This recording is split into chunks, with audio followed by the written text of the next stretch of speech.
Hello and welcome, beautiful family, to the Free to Be podcast. This is where we are free to be our entire full spectrum selves, so all of you is welcome here. I'm your host, Annalene. Thank you so much for spending your time with me. Let's dive in.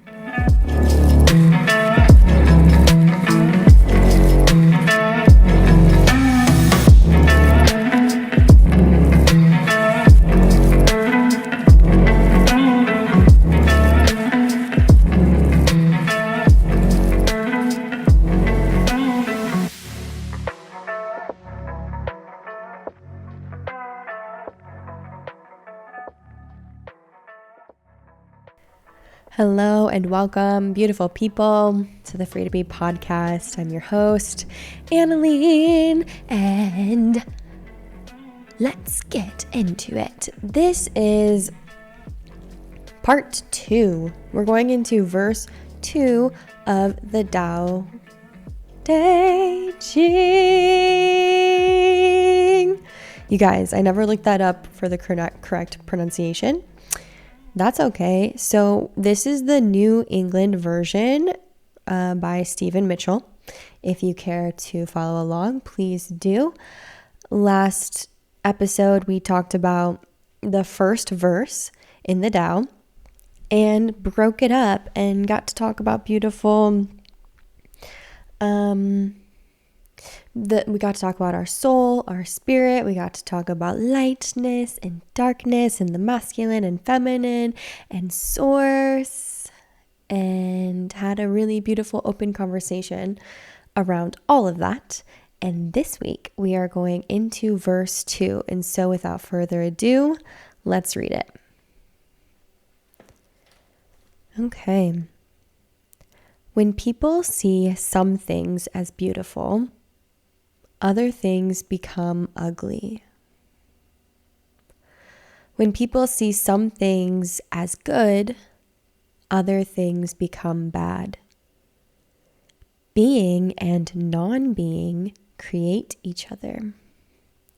Difficult and easy support each other.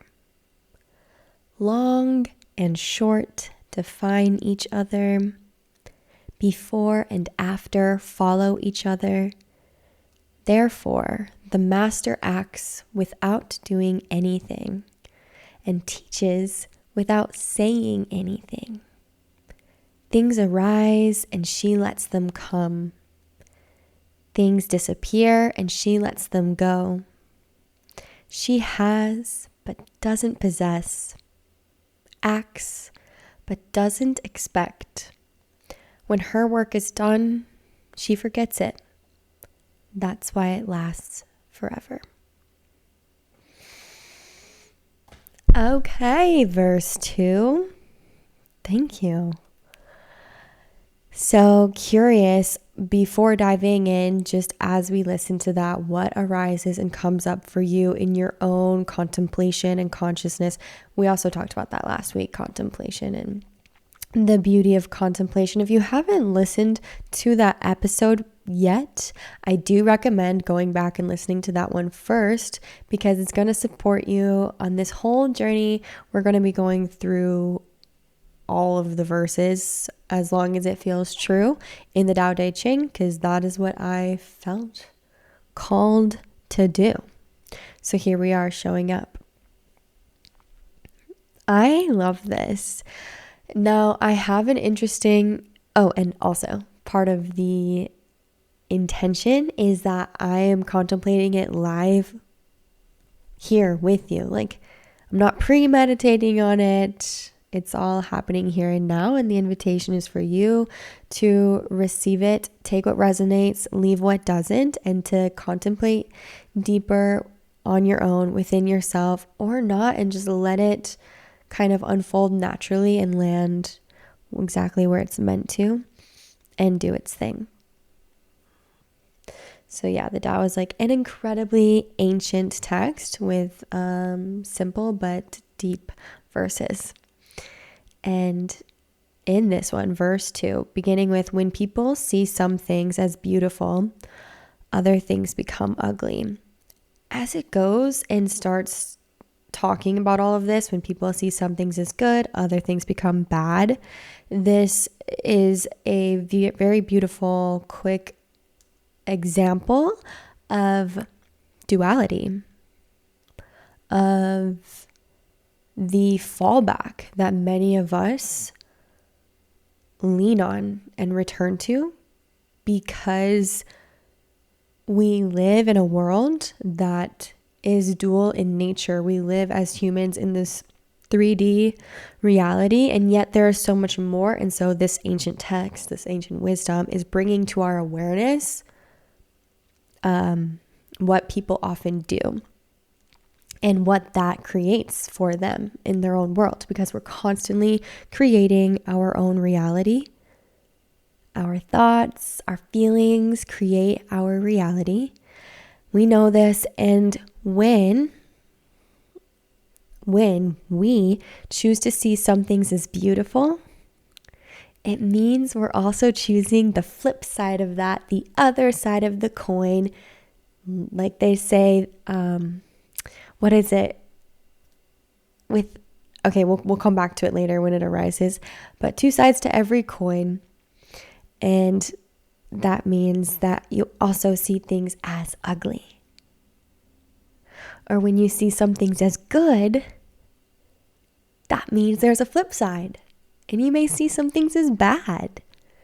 And that's okay. We're not saying it's right or wrong, another this or that, but we are pronouncing, looking at, seeing that dualistic nature. We're just bringing it to the forefront. And so that is what is being expressed here. What comes next is being and non-being create each other. Difficult and easy support each other. Again, you cannot have one without the other. Here's what I was going to say. It's a double-edged sword. Have you heard that before? I've heard that many times when somebody is talking about the Bible and the word, and they say it's a double-edged sword. And recently, just last weekend, I went to a service. I went to Grace Church in North Park, California, which is where I used to go when I lived in North Park, just because I don't need to even get into why, but I do enjoy the community.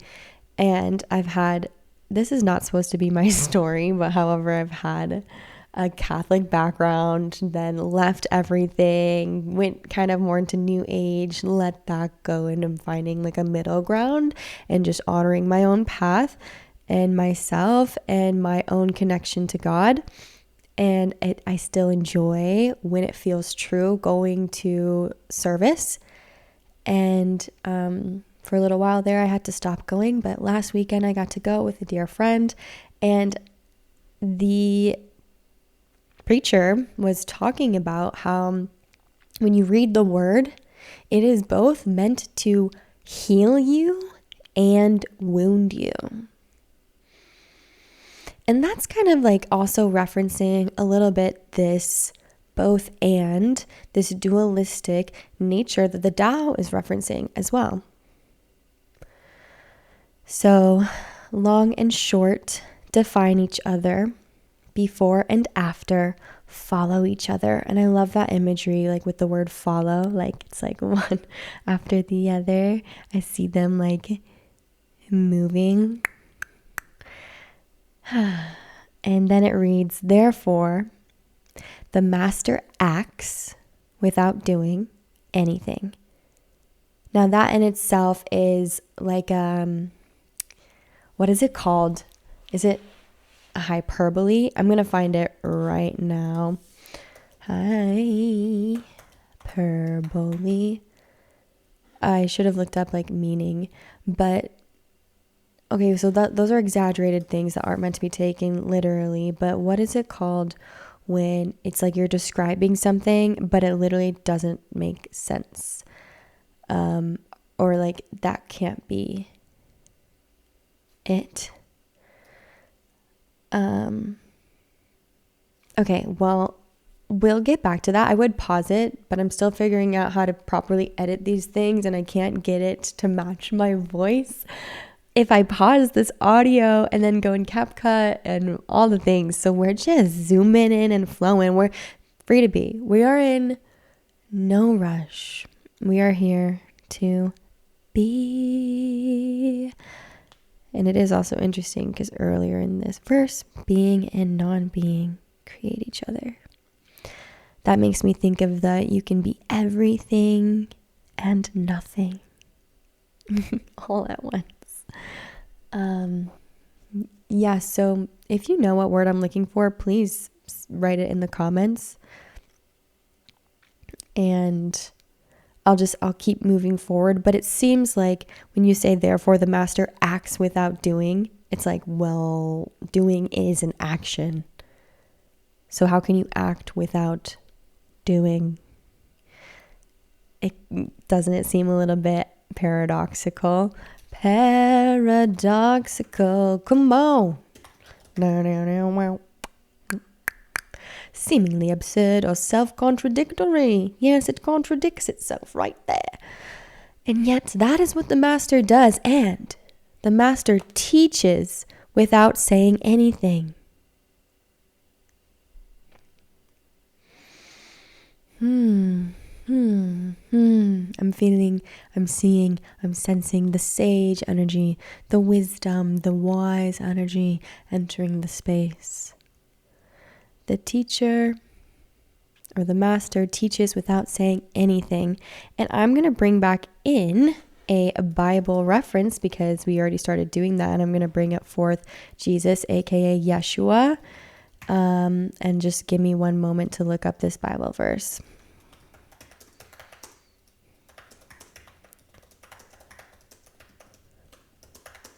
La la la. So like a master teaching without saying anything. I mean, that makes me think like, okay, so what? Like, is it just their energy, their essence, what they're transmitting? What is like emitting from them, their core and their sending? Is it their, how they move and walk about the planet? Is it just who they are and who they be and how they do life and live? Like that is how we receive the teaching.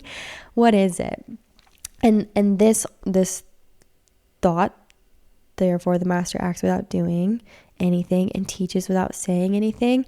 It makes me think of the Bible verse. Come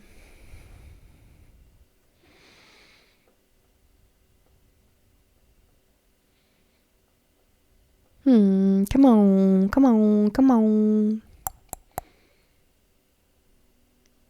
James encourages believers to prioritize listening over speaking. Well, that's what I'm trying to get to. Is that what it is? Okay, yeah. In the Bible, James 1:19. And we need the NIV version. Okay. My dear brothers and sisters, take note of this. Everyone should be quick to listen, slow to speak, and slow to become angry. So this is a teaching from Jesus where he's like, yep, be really, really quick to listen and really, really slow to speak. What does Jesus do? I mean, he's our friend. He's our beloved. He's whoever you want, like he is to you. Yes.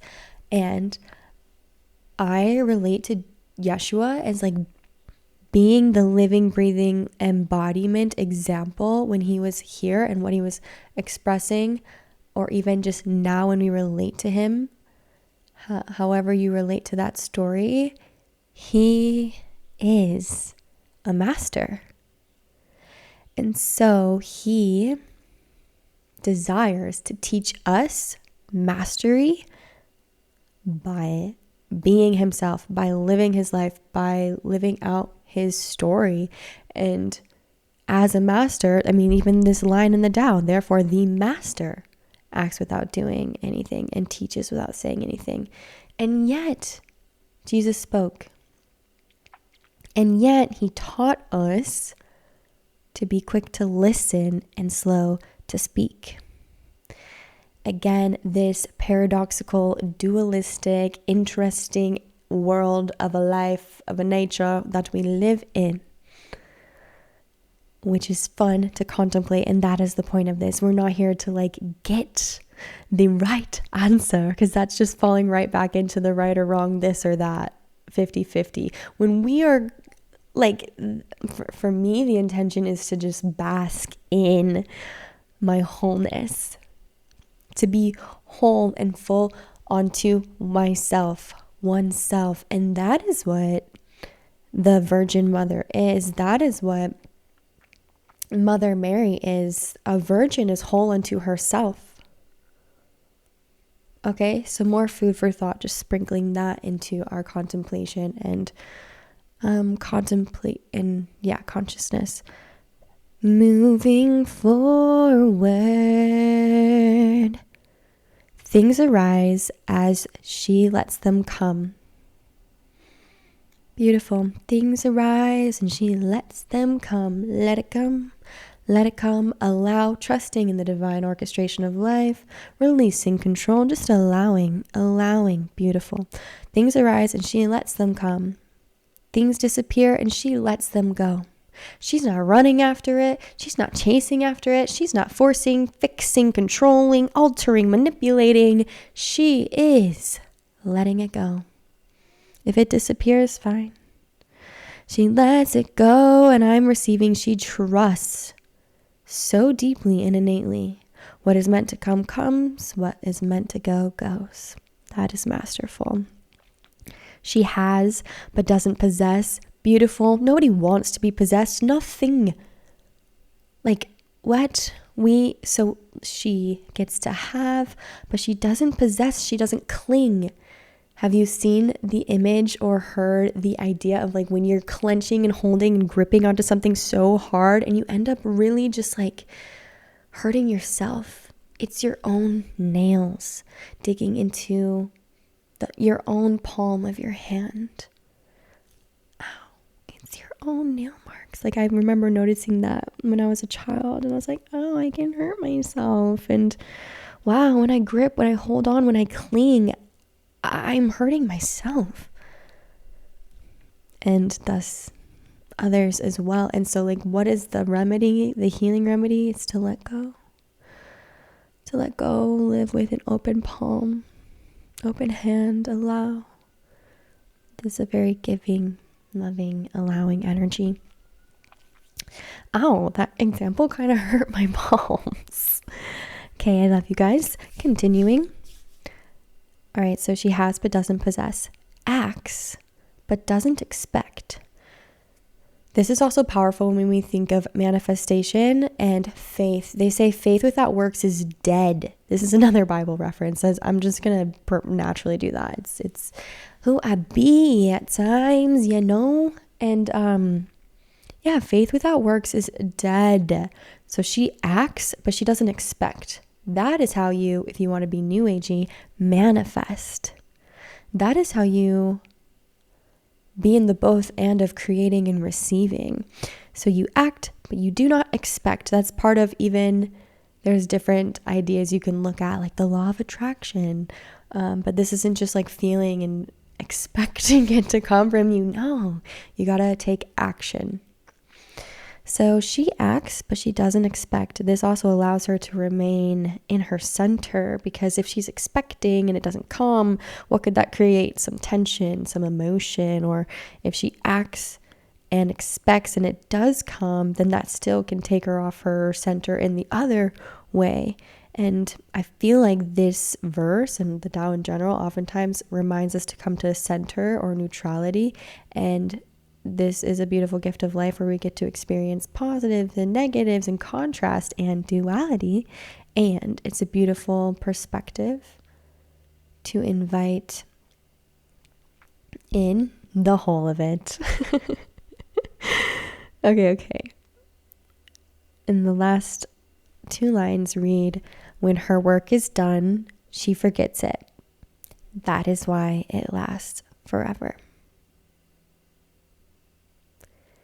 Which I just feel is so beautiful. It's like the art in the epitome of unattachment.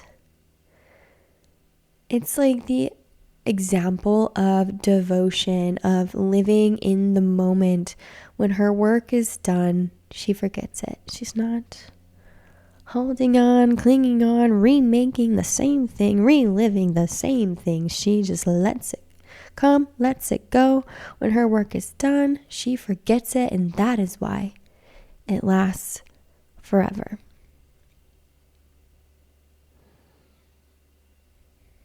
This is a practice that I know I could deepen myself into, because I like to look back at my work. I like to lean into it, listen to it, feel it, enjoy it, And then other times, I am good at just forgetting it, but this concept is fun to tune into, the lasting forever.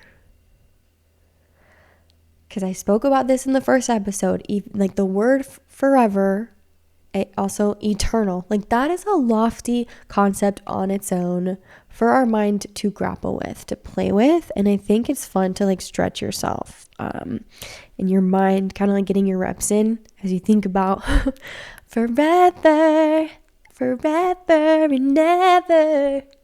Yes. Okay. So, I'm just going to read that one more time. When her work is done, she forgets it.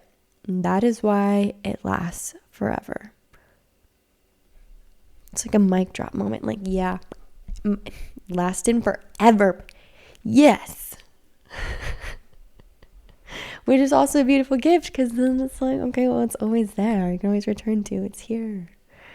Allowing it to come and to go, and all the beautiful things. I like those last two lines. I think I'll be contemplating on those a bit deeper.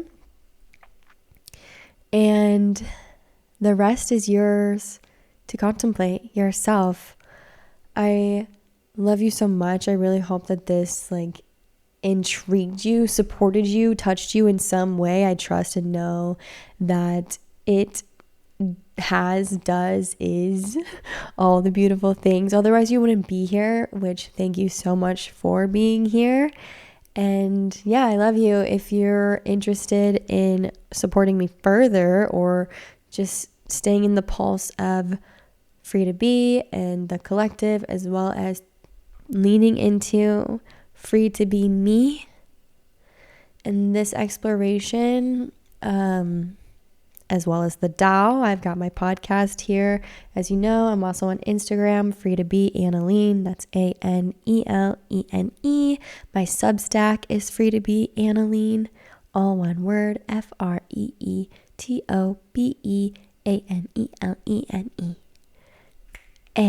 ANELENE. Let's go. Okay, so I love to turn things into a song. It helps us remember. It's beautiful. Keep on keeping on, creating, living, breathing, feeling, loving. And remember to give yourself grace and compassion. Release anything you might be holding on to. I love you so much. I cannot wait to see you in the next episode. If you are a woman desiring to connect deeper, I am doing some in-person events. If you're in Southern California, amazing, come on out. And also stay in the Free to Be Women's Telegram group. That's a free channel that I offer that I'll be activating more and more, and the Free to Be Collective channel for men and women, and all will be launching shortly. I literally had it created for the past year and just have not launched. And so it's just we're trusting every baby step. There's no rush, all in divine time. And again, thank you so much. I love you. Let me know how this lands. Reach out. I'm here. And all the best. Mwah.